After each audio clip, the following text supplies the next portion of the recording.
ইমানি দুর্বলতার আরেকটি নিদর্শন হচ্ছে পাপকে, অন্যায় ও অপরাধকে তুচ্ছ মনে করা, ক্ষুদ্র মনে করা এবং পাপ কাজ করতে থাকা, ধারাবাহিকভাবে পাপ কাজ করতে থাকা এবং এ নিয়ে কোনো চিন্তা ফিকির না করা। একজন প্রকৃত মুমিন যিনি ইমানকে নিজের মধ্যে সঠিকভাবে ধারণ করেছেন, তিনি কোন দৃষ্টিকোণ থেকে পাপ, অন্যায়, অপরাধকে দেখেন এবং একজন পাপিষ্ঠ পাপাচারী সে কিভাবে যে ইমানকে সঠিকভাবে ধারণ করেনি, যার ইমান দুর্বল হয়ে গেছে, যে পাপিষ্ঠ ফাসিক ফাজির, সে কোন দৃষ্টিকোণ থেকে অন্যায়, অনাচার ও অপরাধকে, পাপকে দেখে, এটা তিনি বিশ্লেষণ করেছেন এবং তার এই বিশ্লেষণটি সহিহ বুখারীতে বর্ণিত হয়েছে। তিনি বলেছেন, ইন্নাল মুমিনা ইয়ারা যুনুবাহু কান্নাহু কাঈদুন তাহতা জাবালিন ইয়াখাফু আন ইয়াকা আলাইহি ওয়া ইন্নাল ফাজিরা ইয়ারা যুনুবাহু কাযুবাবিন মাররা আলা আনফিহি ফাকালা বিহি হাকাদা। মুমিন ব্যক্তি সে তার পাপকে, পাপের প্রতি তার যে দৃষ্টিভঙ্গি, সেটা হচ্ছে যে সে যেন একটা পাহাড়ের নিচে বসা রয়েছে এবং সে আশঙ্কা করছে যে কোনো সময় এই পাহাড়টা তার উপর পড়ে যেতে পারে।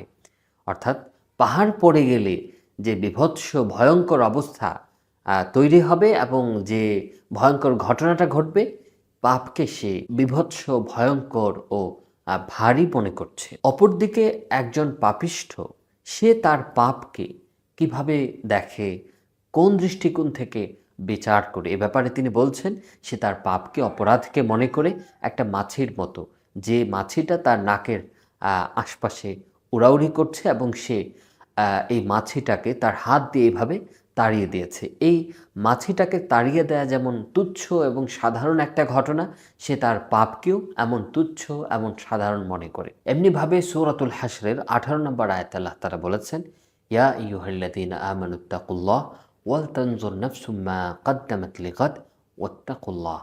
হে মুমিনগণ, তোমরা আল্লাহকে ভয় করো, তাকওয়া অবলম্বন করো এবং প্রত্যেক ব্যক্তি যেন ভেবে দেখে আগামীকালের জন্যে সে কি পাঠাচ্ছে। তার মানে এই আয়াত থেকে এটাও বোঝা যাচ্ছে যে প্রকৃত মুমিন সে সবসময় ভাববে, চিন্তা করবে সে কি কাজ করছে, সে যে কাজ করলো ভালো নাকি মন্দ, এ নিয়ে সে চিন্তা ভাবনা করবে, সে পেরেশান থাকবে। কিন্তু যে প্রকৃত মুমিন নয়, যে ইমানকে সঠিকভাবে ধারণ করছে না, সে এ বিষয়ে আগামীর জন্যে, সামনের জীবনের জন্যে, পরকালের জন্যে সে কি রেখে যাচ্ছে, কি পাঠাচ্ছে, এ বিষয়ে সে ভাববে না। সে পাপ করলো নাকি পুণ্য করলো, এ নিয়ে তার কোনো ধরনের চিন্তা ভাবনা, কোনো ধরনের ডর, ভয় থাকবে না। মোট কথা, পাপকে, অন্যায়কে, অপরাধকে তুচ্ছ মনে করা, ক্ষুদ্র মনে করা, এ নিয়ে চিন্তা ভাবনা না করা, ব্যতিব্যস্ত না হওয়া এবং পাপ কাজ করতে থাকা, এটি হচ্ছে ইমানি দুর্বলতার একটি বিশেষ লক্ষণ। আল্লাহ তাআলা আমাদেরকে ইমানি দুর্বলতা থেকে মুক্ত হয়ে ইমানকে মজবুত করার তৌফিক দান করুন।